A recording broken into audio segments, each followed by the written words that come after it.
देखिए आज की क्लास की शुरुआत हम उसी सेंटर ऑफ ग्रेविटी को आगे लेके चलेंगे।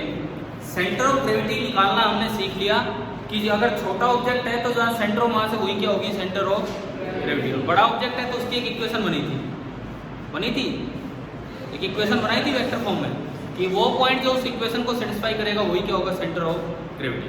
लेकिन अब इसमें हम बात करेंगे रोटेशनल इक्विलिब्रियम की।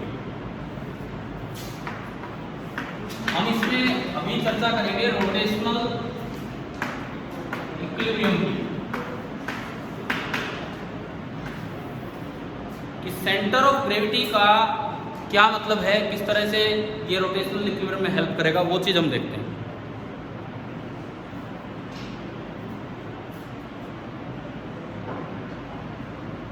ये कोई डस्टर मैंने लिया, मैं अगर इसको यहां से सस्पेंड करूं तो छोड़ते ही अपने आप नीचे आ गया कि नहीं। इसका मतलब इस पॉइंट के अबाउट, जो मेरा पॉइंट ऑफ सस्पेंशन है, इसके अबाउट ग्रेविटेशनल फोर्सेस का टोटल जीरो है कि नॉन जीरो? Non zero. घुमा दिया तो वो सेंटर ऑफ ग्रेविटी नहीं है। सिमिलरली इधर छोड़ दो तो भी गया, ये भी सेंटर ऑफ ग्रेविटी नहीं है। कहीं तो बीच में कोई ऐसा पॉइंट मिलेगा कि वहां से अगर सस्पेंड किया तो हो सकता है ये रुका रह जाए, तो इसका मतलब वो क्या है, आपका सेंटर ऑफ ग्रेविटी। अब इसमें मैं बात कर रहा हूँ रोटेशनल इक्विलिब्रियम। हम मान रहे हैं कि और कोई फोर्स नहीं लग रहा, बस ग्रेविटेशनल फोर्सेज है या जो हिंज पॉइंट है, हिंज पॉइंट उसका कॉन्टैक्ट फोर्स, ग्रेविटेशनल फोर्सेज है या हिंज पॉइंट का कॉन्टैक्ट फोर्स। ठीक है, जैसे मान लीजिए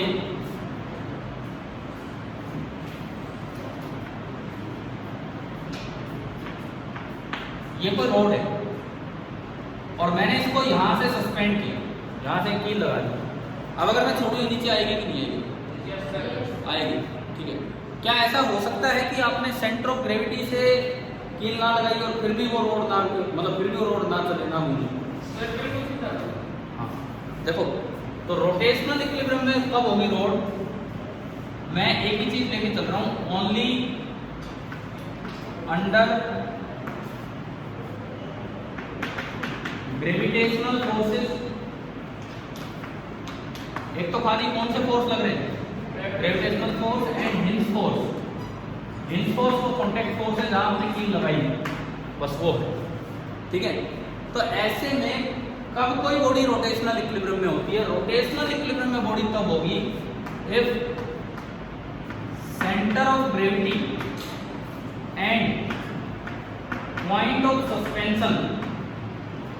रोटेशनल इक्विलिब्रियम में वो तब होगा if centre of gravity and point of suspension are in a vertical line, are in a vertical line.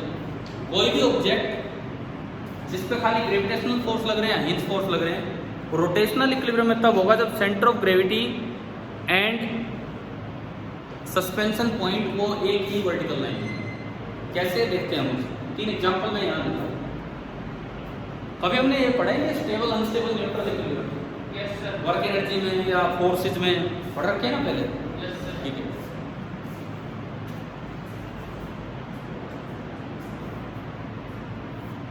तीन डायग्राम में बनाता हूं और आप पहचानेंगे कि क्या ये सच में इक्विलिब्रियम है कि नहीं।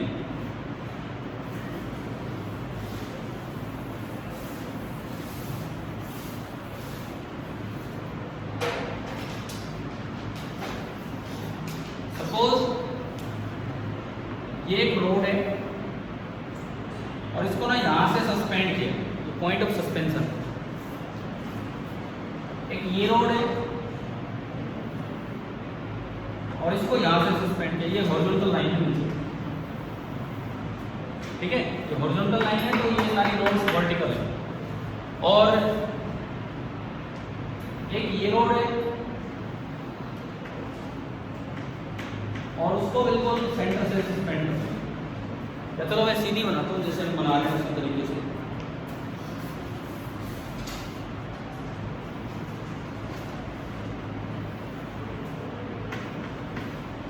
आप बताओ इस समय क्या तीनों रोड रोटेशनल इक्विलिब्रियम में हैं या नहीं? Yes sir. कैसे?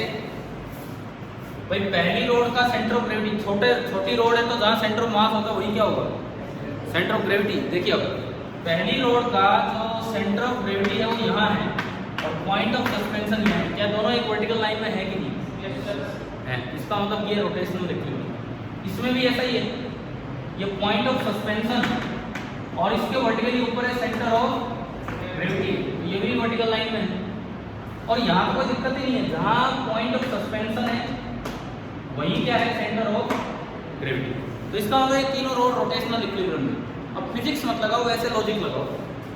ये रोटेशनल इक्विलिब्रियम में रोड है और मैं अगर इसको थोड़ा सा डिस्प्लेस करूँ, थोड़ा सा रोटेट करूँ, तो बताओ छोड़ने पे किधर आएगी, वापस आएगी कि नहीं। मैंने इसको उधर की तरफ टर्न किया, मैंने इसको उधर की तरफ टर्न किया यूं और रिलीज किया, तो छोड़ने पे किधर आएगा, वापस आ रहा है। तो कौन सा इक्विलिब्रियम कहलाता है, स्टेबल। याद है कि नहीं, यानी कि इस वक्त ये कैसे इक्विलिब्रियम में है, स्टेबल इक्विलिब्रियम। यानी कि रिजल्ट क्या बना वो सुनो। अगर पॉइंट ऑफ सस्पेंशन और सेंटर ऑफ ग्रेविटी एक ही वर्टिकल लाइन में है, then the body is in rotational equilibrium. अगर centre of gravity point of suspension के वर्टिकली नीचे है, ऊपर नहीं नीचे है, तो वो इक्विलिब्रियम कैसा कहलाएगा, स्टेबल। एक बार इसमें देखो, इसमें इसके अबाउट आप थोड़ा सा टर्न करोगे, यूं हो गए। अब बताओ रिलीज करने में किधर जाएगा, ये यहाँ सस्पेंड है, मैंने यूं किया तो छोड़ दे किधर जाना है, गई ना नीचे। मैंने यूं किया और ये उधर ही गई, तो कौन सा इक्विलिब्रियम, अनस्टेबल। यानी कि मेरे पास दूसरा रिजल्ट क्या समझ आ रहा है, अगर centre of gravity and point of suspension एक ही वर्टिकल लाइन में है तो वो रोटेशनल इक्विलिब्रियम में है। लेकिन अगर सेंटर ऑफ ग्रेविटी ऊपर है पॉइंट ऑफ सस्पेंशन से, तो वो इक्विलिब्रियम कैसा होगा, अनस्टेबल। वर्टिकली ऊपर है तो अनस्टेबल। क्लियर है, वर्टिकल होना चाहिए, साइड में होगा तब नहीं होगा इक्विलिब्रियम। ठीक है, ये बताओ ये इक्विलिब्रियम है कि नहीं। हाँ, इक्विलिब्रियम भी है क्योंकि एक ही तो लाइन पे है, वो जब एक ही पॉइंट है। और साथ ही ना सेंटर ऑफ ग्रेविटी नीचे है ना ऊपर है, यही है, तो ये कभी भी रोटेट नहीं करेगा। आप अगर इसको यूं करके भी छोड़ देंगे ना, ये रुका रहेगा। मैं अगर इसको यहाँ से देखो, यहाँ से दबाए, यूं करके छोड़ दिया तब भी ये टर्न नहीं होगा, यूं करके छोड़ दो तब भी टर्न नहीं होगा। यानी कि जहाँ छोड़ा वही इक्विलिब्रियम बना लिया। तो ये कैसा इक्विलिब्रियम है, ये कैसा इक्विलिब्रियम है, याद आ रहे हैं तीन इक्विलिब्रियम। तो हमारे पास तीन रिजल्ट्स आ गए। If centre of gravity and point of suspension are lying in a vertical line, then the body is in rotational equilibrium. If center of gravity is lying vertically below the point of suspension, then stable equilibrium. If center of gravity is lying above the point of suspension, then unstable. और अगर दोनों coincide कर रहे हैं तो neutral। क्या ये बात आप अपने शब्दों में लिख सकते हो, इन शॉर्ट लिख लो अपनी कॉपी में, ताकि ध्यान रह जाए और ये तीन डायग्राम से आप समझ सकते हो इसे।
हो गया।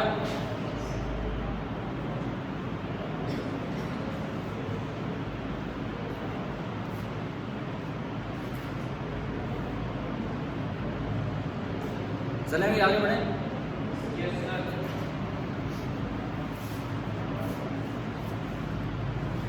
इस पे एक क्वेश्चन देता हूं आपको। सेंटर ऑफ ग्रेविटी और ये जो सस्पेंशन वाली हमने बात की, इस पे सवाल देता हूं।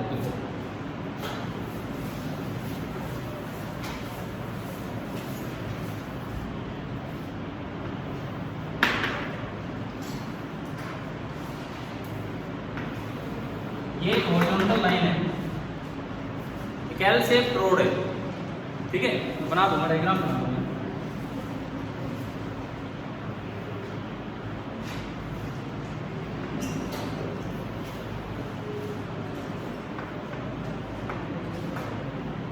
लेंथ है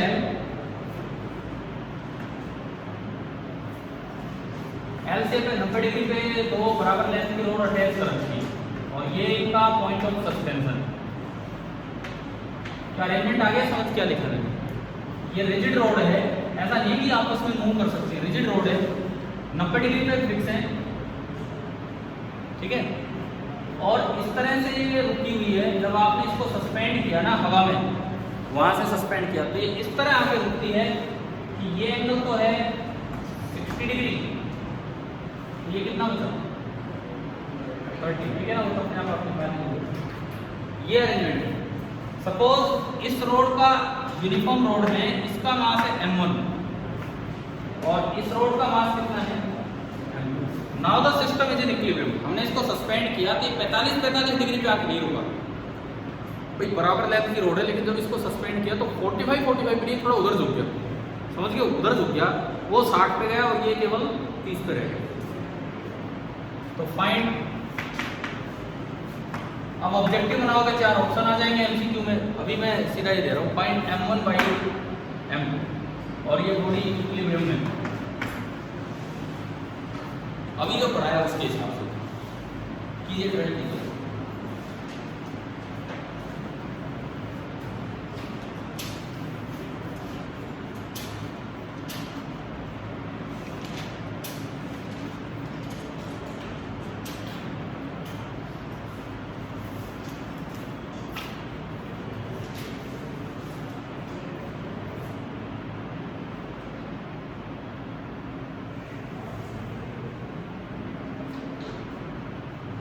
अरे प्रवेश समझ आ रहा है कि नहीं आ रहा है बताओ?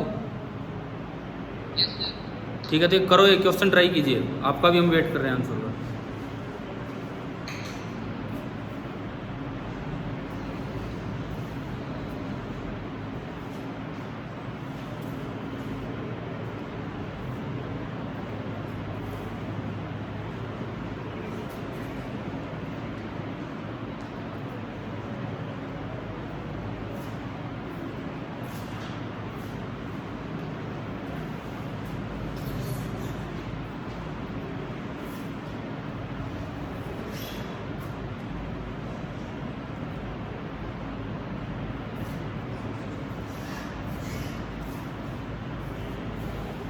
अच्छा चलो, एक वैसे कॉमन सेंस से आप बात बताओ, m1 ज्यादा होगा कि m2?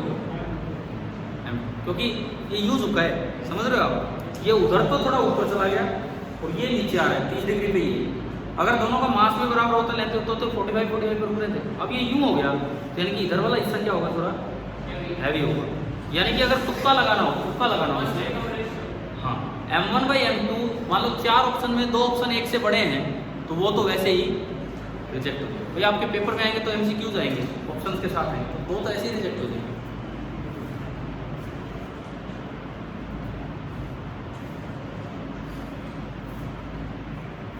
कीजिए, ट्राई कीजिए।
मैं मिटा दूँ अगर दोबारा करता हूँ उसको बनाता हूँ, ठीक है।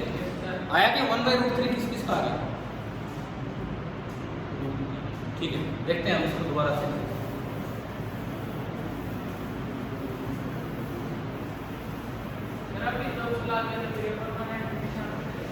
अरे ना,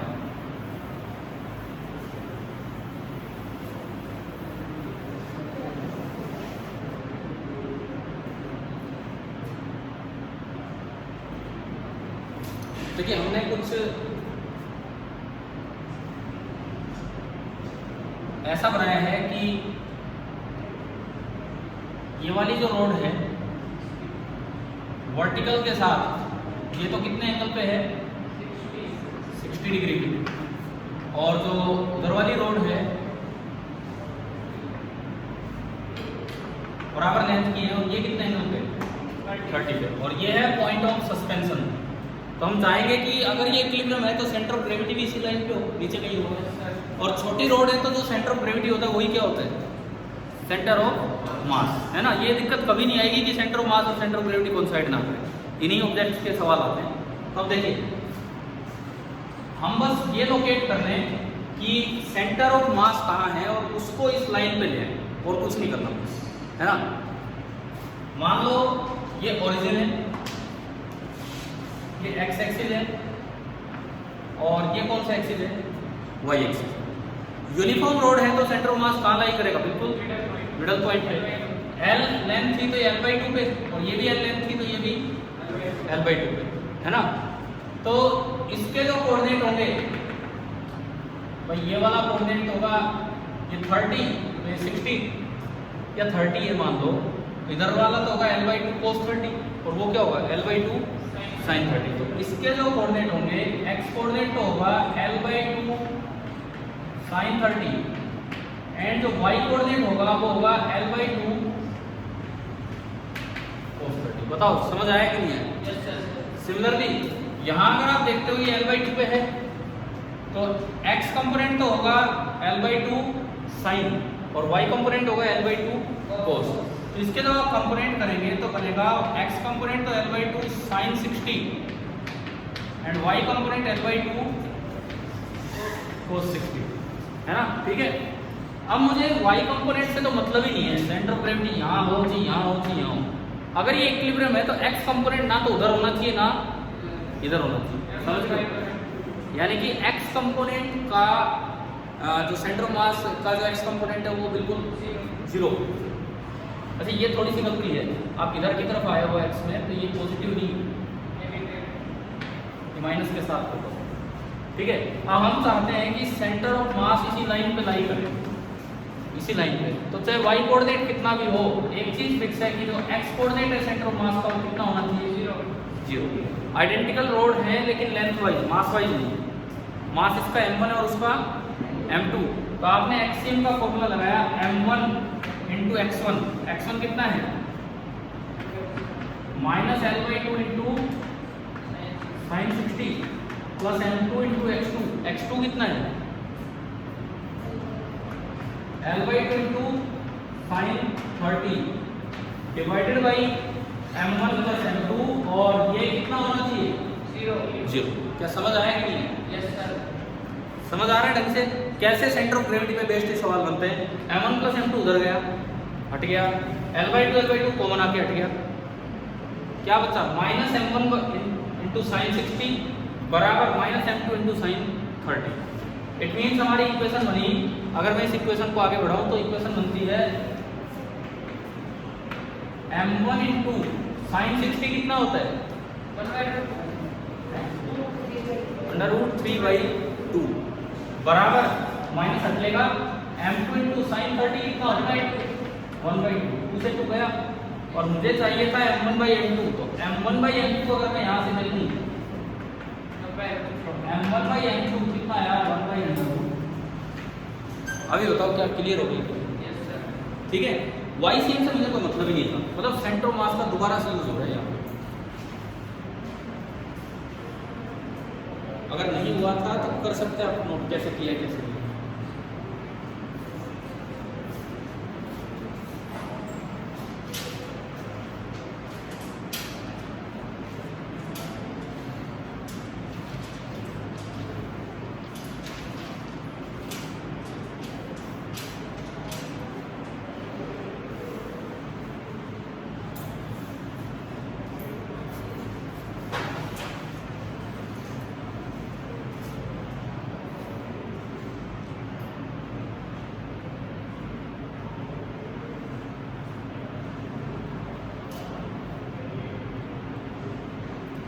मिटा दूँ इसे, हो गया।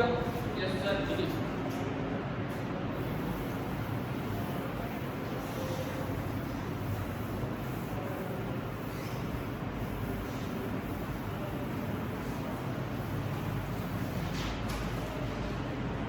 अभी तक हमने मोमेंट ऑफ इनर्शिया सीखा, टॉर्क सीखा, हम एक एक करके चीज़ों को इकट्ठा कर रहे हैं। टॉर्क के बाद हमने सीखा सेंटर ऑफ ग्रेविटी क्या होता है, एक ऐसा पॉइंट जिसके अबाउट ग्रेविटेशनल फोर्सेज का टॉर्क कितना हो, 0, है ना। छोटा ऑब्जेक्ट है तो सेंटर ऑफ मास और सेंटर ऑफ ग्रेविटी कोइंसाइड करेंगे और वो यूज हमने देख लिया। अब इसके बाद अगला जो कॉन्सेप्ट है, टॉर्क के बाद अगली चीज हम पढ़ेंगे एंगुलर मोमेंटम। हम एक एक करके चीजों को ले रहे हैं, पहले अलग से मोमेंट ऑफ इनर्शिया पढ़ा, अलग से टॉर्क पढ़ दिया, अलग से सेंटर ऑफ ग्रेविटी पढ़ा, आगे चल के चीजें यूनाइट होगी, एक साथ आएंगी, ठीक है। अब एंगुलर मोमेंटम पढ़ना है, ये फिर से एक नई फिजिकल क्वांटिटी आ गई। मैंने एक दिन आपको पीछे एक टेबल बनवाई थी, रोटेशनल और मैकेनिकल क्वांटिटीज का कंपेरिजन। तो जो फोर्स का रोल था वो यहाँ किसका रोल है, टॉर्क का। जो वहाँ लीनियर मोमेंटम का रोल था वो यहाँ एंगुलर मोमेंटम, ठीक है। तो अब इसको सीखते हैं कि एंगुलर मोमेंटम क्या होता है, कैसे डिफाइन करना है, ठीक है। तो नेक्स्ट हेडिंग हमारी है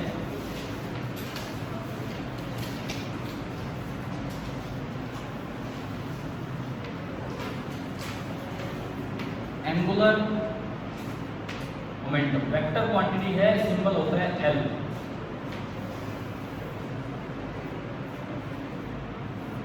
एंगुलर मोमेंटम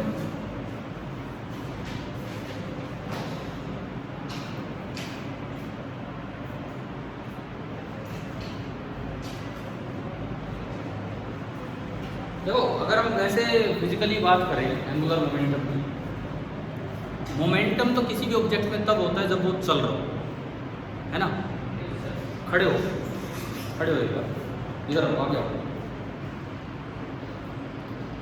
इधर आओ, सुनो, ये मेरे सामने है, ठीक है। आप सीधे चलो, सीधे वहाँ कंप्यूटर तक चलो, ठीक है। अब ये बताओ, जब ये चल के गए हैं तो इनमें मोमेंटम था कि नहीं? Yes sir. था। लेकिन क्या इन्हें देखने के लिए मुझे अपनी नजरें इधर उधर घुमानी पड़ी? No sir. यानी कि इनमें मोमेंटम था, परंतु मेरे रेस्पेक्ट में एंगुलर मोमेंटम 0। लेकिन आप जब वहां से देख रहे थे तो पहले ये इधर थे, आपकी नजरें इधर थी, फिर उधर थे तो आपकी नजरें उधर। क्या आपको नजरें घुमानी पड़ेगी? इसका मतलब आपके रेस्पेक्ट में इनमें क्या था, एंगुलर मोमेंटम। जाओ अपनी सीट पे। अब इनको देखने के लिए मुझे यूं उड़ना पड़ रहा है या नजरें घुमानी पड़ रही है, यानी कि अब मेरे रेस्पेक्ट में भी इनमें क्या आ गया है, एंगुलर। तो समझ में आया ना क्या होता है एंगुलर मोमेंटम। मोमेंटम तो मतलब लीनियर मोमेंटम, तो मतलब आपको कोई चीज चलती नजर आए तो उसमें लीनियर मोमेंटम है। एंगुलर मोमेंटम मतलब उसको देखने के लिए आपको अगर अपनी नजरें घुमानी पड़ रही है तो इसका मतलब उसमें क्या है, एंगुलर। देखो फॉर्मूले अलग चीज़ है, फॉर्मूले तो हो जाएंगे, कोई बात ही नहीं, लेकिन इसका फिजिकली मीनिंग क्या है वो भी हमें पता लगना चाहिए। समझ में आ गया होगा बिल्कुल, ठीक है। तो इसको इसी तरीके से डिफाइन किया गया है कि कोई चीज़ चले लेकिन मेरे सामने सामने चलती जा रही है, सीधी सीधी चलती जा रही है, तो क्या उसमें एंगुलर मोमेंटम है मेरे रेस्पेक्ट में? नहीं। क्लियर है? तो इससे एक और चीज़ समझ आ गई, एंगुलर मोमेंटम भी वैसे ही डिफाइन होता है, about a point and then about an axis. बिल्कुल सेम डेफिनेशन, बिल्कुल सेम। वहाँ आर क्रॉस एफ होता था, एफ की जगह यहाँ क्या आ जाएगा, किसका किसका एनालॉग है ये? वो टॉर्क फोर्स का एनालॉग था। सुनो, और जो टॉर्क था वो फोर्स का एनालॉग था, तो आर क्रॉस एफ बना। एंगुलर मोमेंटम किसकी जगह आता है, लीनियर मोमेंटम की जगह। तो यहाँ क्या फॉर्मूला बनेगा, इनर्शिया कहाँ से क्या आ गया, मैं जो फॉर्मूला पूछ रहा हूँ उसका जवाब दो। जैसे टॉर्क फोर्स का एनालॉग है तो टॉर्क का फॉर्मूला बना R cross F. Angular momentum linear momentum P का एनालॉग है तो एल का फॉर्मूला क्या बनेगा, आर क्रॉस पी। समझ रहे हो? देखिए, तो यहीं से हम शुरुआत करते हैं। सपोज ये रेफरेंस पॉइंट है,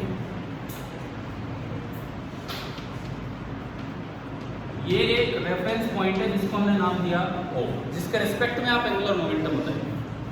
कोई ऑब्जेक्ट है या ये आदमी है, इसका मास है m और ये इधर जा रहा है विद वेलोसिटी v, इसका लीनियर मोमेंटम किधर होगा, आगे ही होगा। तो जो इसका लीनियर मोमेंटम है वो आगे की तरफ ही होगा p, और कितना होगा, m। अब कौन देख रहा है, ये देख रहा है, ये ऑब्जर्वर है, वो ऑब्जेक्ट है जो चल रहा है, ये ऑब्जर्वर है, तो आप इस ऑब्जर्वर से उस ऑब्जेक्ट का पोजीशन वेक्टर बनाओ, समझ गए हो। और इसको नाम क्या दिया, आर। अगर उधर एफ लग रहा होता तो टॉर्क होता आर क्रॉस एफ, लेकिन वो खुद चल के जा रहा है, तो इसके अबाउट जो एंगुलर मोमेंटम होगा, यानी कि एंगुलर मोमेंटम ऑफ मैन जो भी ये दिखाया है about point O, about point O, और इसका फॉर्मूला बनेगा आर क्रॉस, जैसे वहां होता था आर क्रॉस एफ, यहां बनेगा आर क्रॉस। समझ आया डेफिनेशन क्या है। और देखो ये अपने आप में वो बात दिखा रही है, अगर ये आदमी इधर चलने लग जाता, देखो एक बार बोर्ड पे ध्यान दो, अगर ये आदमी इधर चलने लग जाता तो क्या इसको देखने के लिए इसको अपनी नजरें घुमानी पड़ती, तो एंगुलर मोमेंटम कितना आना चाहिए था, 0 आना चाहिए था ना। तो अगर ये उधर चलेगा तो P और R पैरेलल हो गए, P और R पैरेलल हो गए तो दोनों के बीच का एंगल 0 डिग्री हो गया, और 0 डिग्री हो गया तो क्रॉस प्रोडक्ट में sin 0 आएगा, और sin 0 कितना हो जाएगा 0। तो डिफाइन तो बाद में हुए हैं, चीजें तो बाद में डिफाइन हुई हैं, तो इस तरह से डिफाइन किया गया है कि ये सब चीजों को सेटिस्फाई। ठीक है, ये डेफिनेशन है एंगुलर मोमेंटम की, लिख लो एक।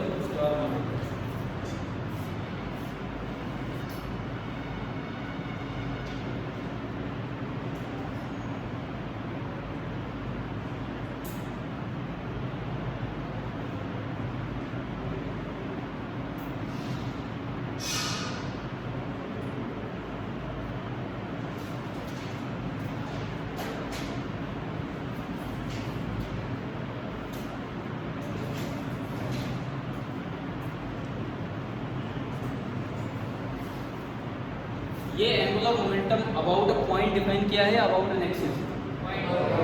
तो एक्सिस के ओवर कैसे होगा,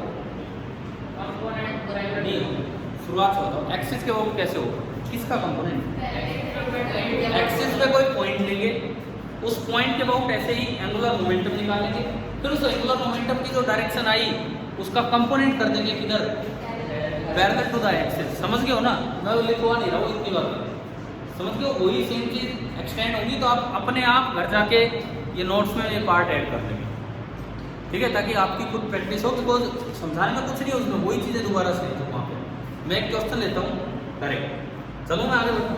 अच्छा, एंगुलर मोमेंटम का यूनिट क्या होगी, ऐसा यूनिट आर की मीटर, और लिनियर मोमेंटम की किलोग्राम मीटर पर सेकंड। कैसे बोल रहे हो, mass into velocity, kilogram metre per second into metre, kilogram metre square per second, है ना। और अगर मैं डायमेंशनल फॉर्मूला लिखूं तो किलोग्राम का m, मीटर स्क्वायर का l स्क्वायर, पर सेकंड का t माइनस। समझ गए हो, समझ आ रही है ये चीजें तो, ठीक है। अब अगर इसमें मैग्नीट्यूड लिखना हो तो थीटा कौन सा एंगल लिया जाएगा, ये बताओ यहाँ से। अगर मुझे मैग्नीट्यूड लिखना हो तो थीटा कौन सा एंगल होगा, ये या ये, ऊपर वाला, करो सेम ऑर्डर में तो ऊपर वाला, यानी कि अगर मैं इसी का मैग्नीट्यूड लिखूं तो ये बनेगा r into T into sine theta, और t की वैल्यू है mb, तो mb r साइन, ठीक है। ये याद रखने की अलग से जरूरत नहीं, r प्लस b कर लें, सिंपली वो करना होगा कुछ। एक क्वेश्चन लेते हैं जिसमें आप एंगुलर मोमेंटम निकाल रहे होंगे, समझ आ रहा है ना। अब जब टॉर्क पढ़ लिया तो आसान चीज है, वही चीज रिपीट होगी।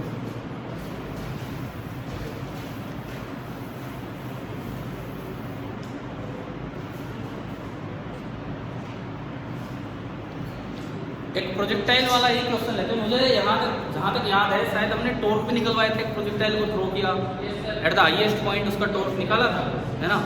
वही काम करते हैं आप, और उसमें ये भी पता लगेगा आप कितना सिमिलरिटी बना पाते हो टॉर्क में और इसमें। मैंने नहीं बताया कोई और फॉर्मूले, ना मैंने P इंटू आर परपेंडिकुलर बताया, ना मैं आपको R इंटू पी परपेंडिकुलर बता रहा हूँ। ऐसे फॉर्मूले आए थे वहाँ पे, मैं यहाँ नहीं बता रहा हूँ आपको फॉर्मूले, वैसे तो बता ही दिए मैंने क्या, पर मतलब ये आपको खुद अप्लाई करने, देखना होगा क्या है क्या नहीं। सपोज सवाल ये है,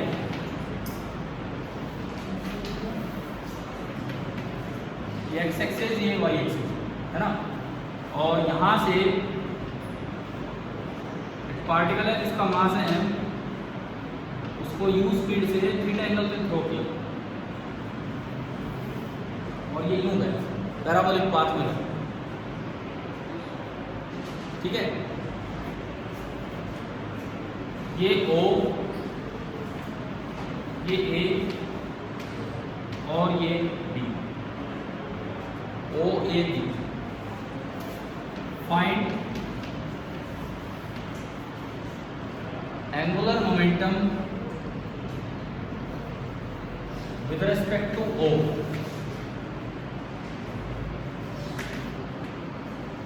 व्हेन द पार्टिकल का एंगुलर मोमेंटम निकालना है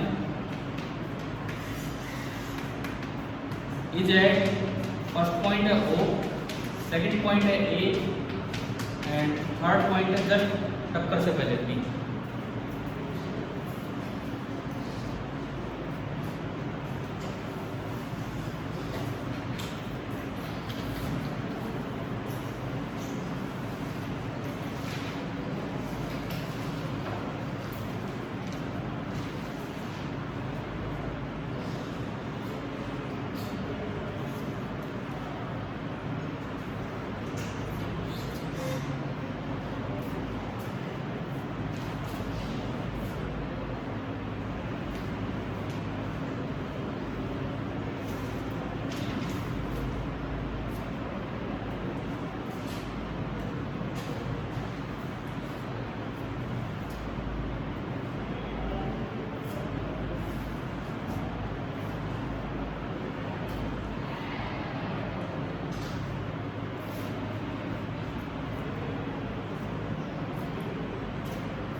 मैं शुरुआत A पॉइंट से करवाता हूँ या आप लोग क्या कर रहे हो?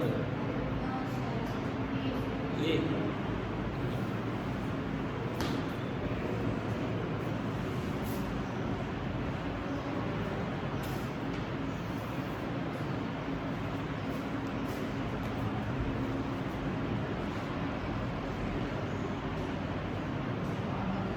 देखो एक बार,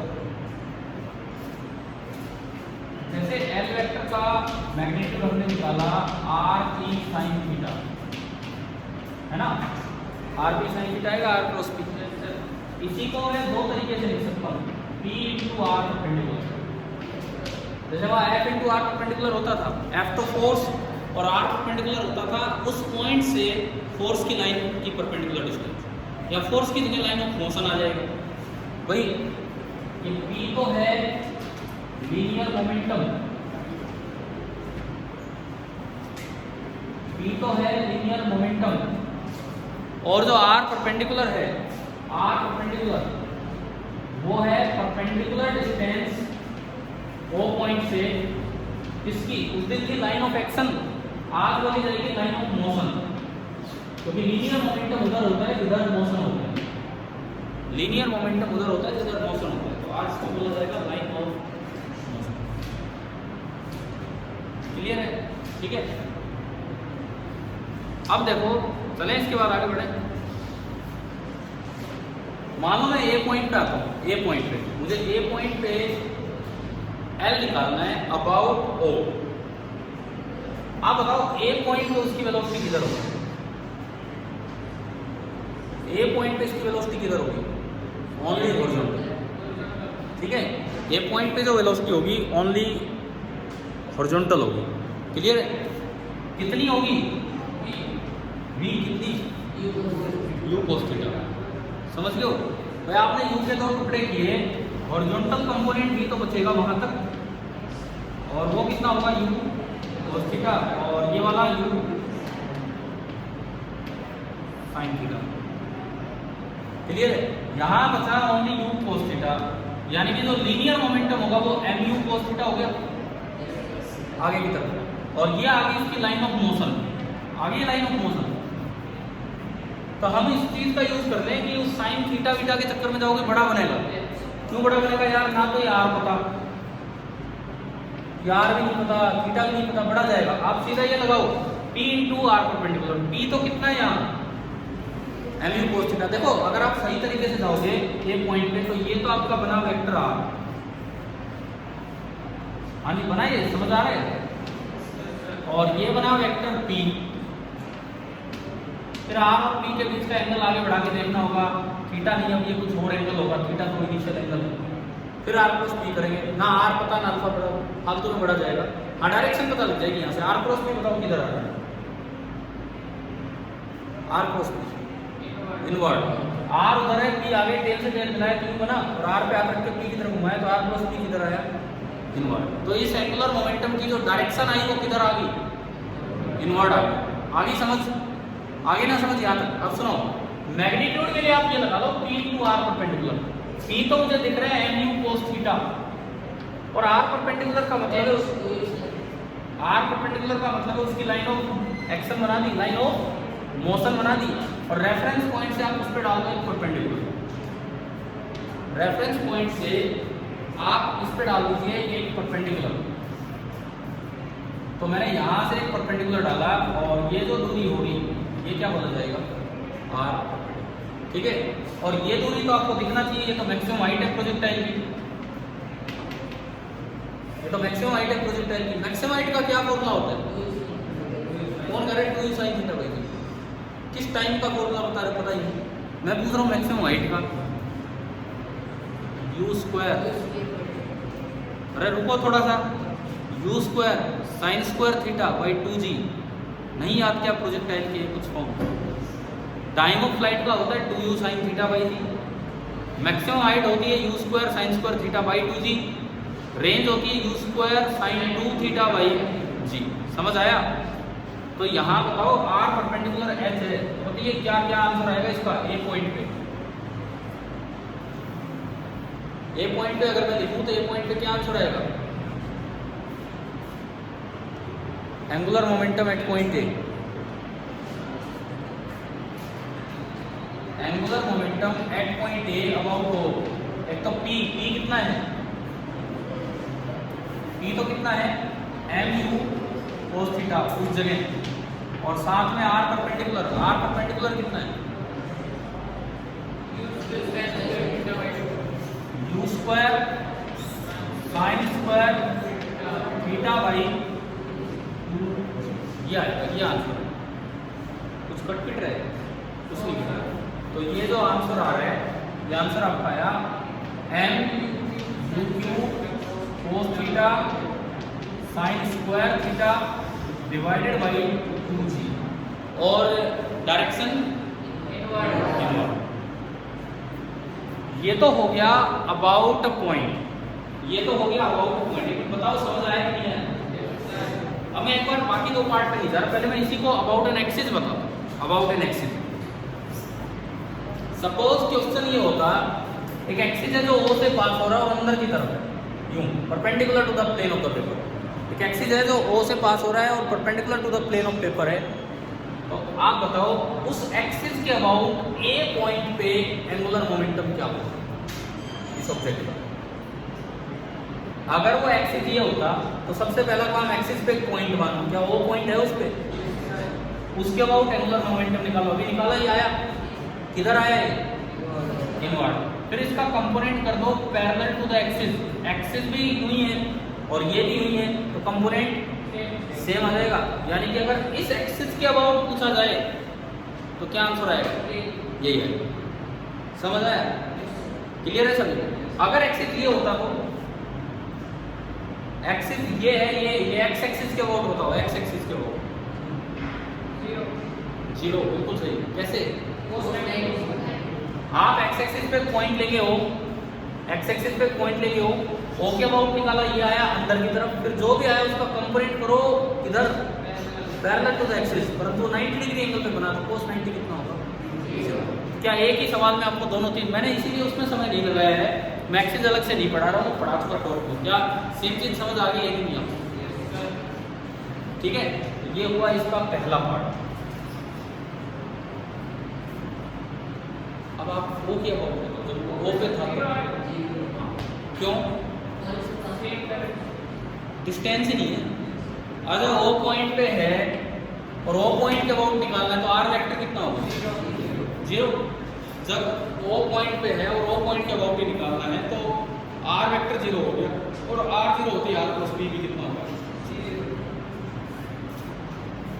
और चाहे हम किसी भी एक्सिस के अबाउट गुजरे, किसी भी एक्सिस के अबाउट, जब ऑब्जेक्ट O पे था और एक्सिस भी वहां से पास हो रहा हो तो फिर कोई सा एक्सिस ले लो, ये ले लो, ये ले लो, सबका कितना है? 0। 0 का कंपोनेंट तो 0 ही होगा। समझ में आया?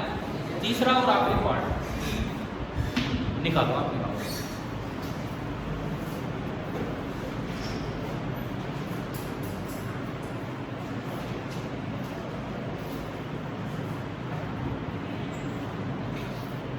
हिंट देता हूं, P परपेंडिकुलर इनटू R भी आप बना सकते हो।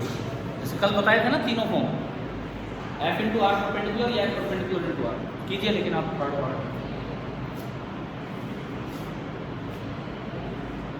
मैं बोर्ड पे से बिठा रहा हूँ, आप अपनी कॉपी में देखिए।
ये पॉइंट है आपका B।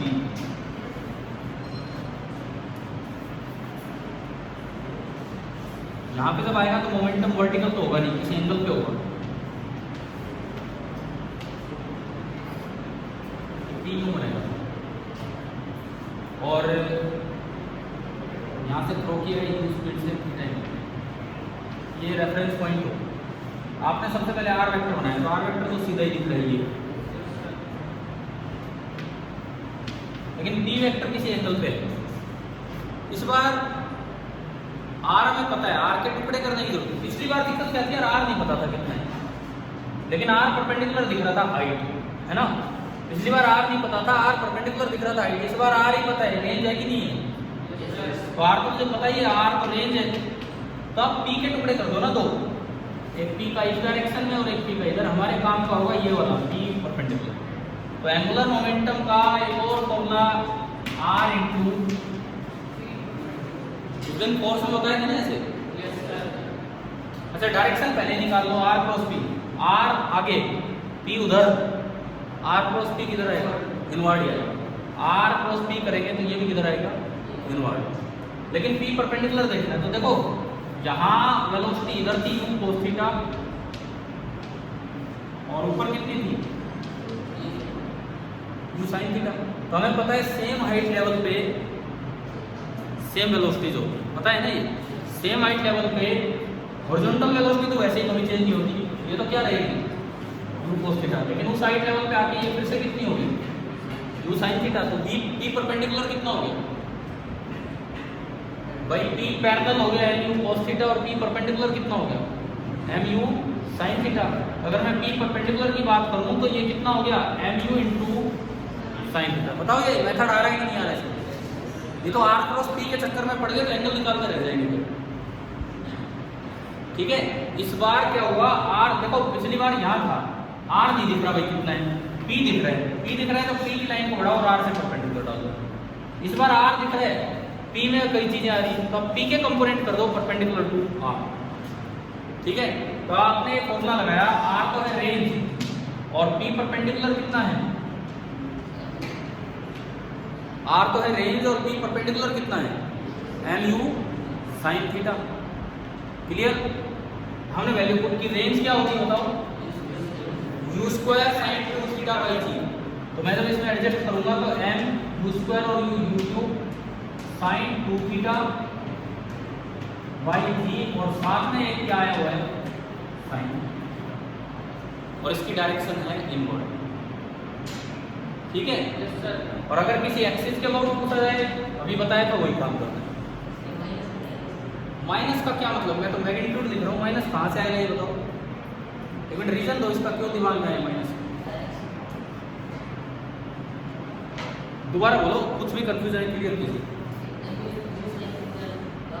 डाउनवर्ड है, मैग्नीट्यूड कितना है, मैग्नीट्यूड ये मैग्नीट्यूड है p perpendicular M U sine theta. Minus कब लगाते हो, एक को एक्स एक्सिस बोल रहे हो, आर है, वाई एक्सिस आर वेक्टर लिख रहे होते हैं, पी वेक्टर लिख रहे होते हैं, तब लगाते हैं। हम ले रहे हैं केवल और केवल इसका मैग्नीट्यूड। ठीक है? p पैरेलल का मैग्नीट्यूड होगा M U cos theta R के पैरेलल, और p परपेंडिकुलर का मैग्नीट्यूड जो होगा वो होगा एम यू साइन थीटा। नीचे ऊपर वो तो डायरेक्शन पे डिपेंड कर रहा है भाई, एंगुलर मोमेंटम इनवर्ड। क्लियर ना? मैग्नीट्यूड ऑफ वेक्टर कभी भी नेगेटिव नहीं होगा। तो अभी आप बताओ कि आपको एंगुलर मोमेंटम निकालना आया कि नहीं आया, कैसे निकालना? ठीक है?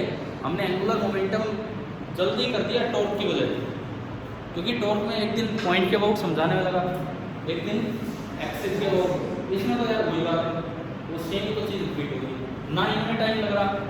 ये समझ आ रहा है कि P इंटू आर परपेंडिकुलर कब यूज किया?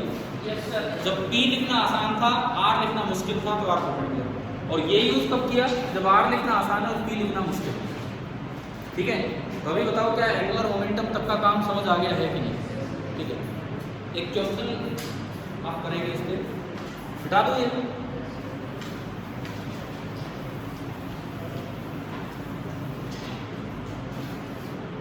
अभी तक हमने ना रोटेशन में न्यूटन्स लॉ या फंडामेंटल लॉ ऑफ रोटेशन लगाना स्टार्ट नहीं किया।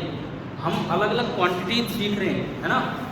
मोमेंट ऑफ इनर्शिया सीखा मैंने आज भी शुरू में बताया, देन टॉर्क सीखा, देन सेंटर ऑफ ग्रेविटी सीखा, और आज क्या सीख रहे हैं? Angular momentum. पूरा नहीं हुआ है अभी, थोड़ा भी और पढ़ाएंगे आपको अगली क्लास में काम। लेकिन एक क्वेश्चन देखिए, जैसे एक्स एक्सिस ये वाई एक्सिस, ऑब्जर्वर यहाँ है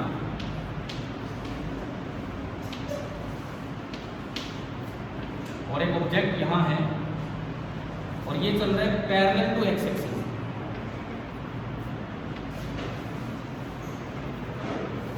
और इसकी वेलोसिटी v है और ये कांस्टेंट है, और इसकी पोजीशन है 0,y0, इसकी पोजीशन है 0,y0। ठीक है? वहां से इसका m, समझ गए हो? ये ऑब्जेक्ट चल रहा है। जब ये पार्टिकल यहां पहुंच गया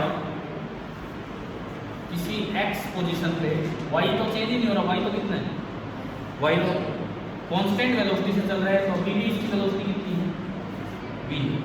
मान लो ये पोजीशन है a,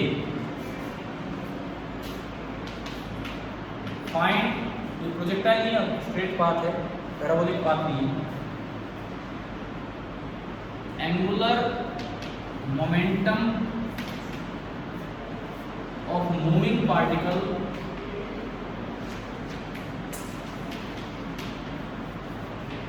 अबाउट द ओरिजिन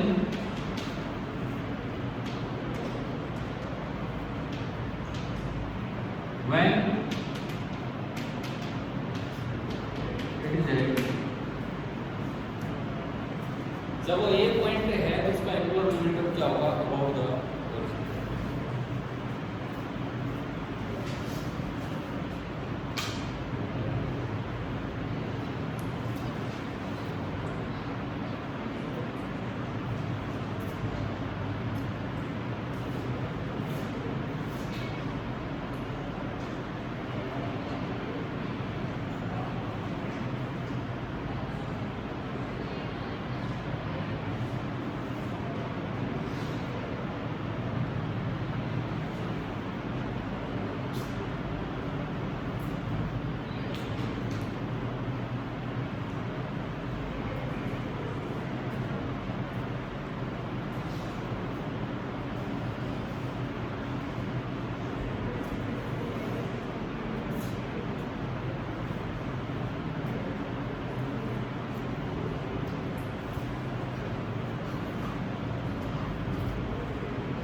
पता लगाना है।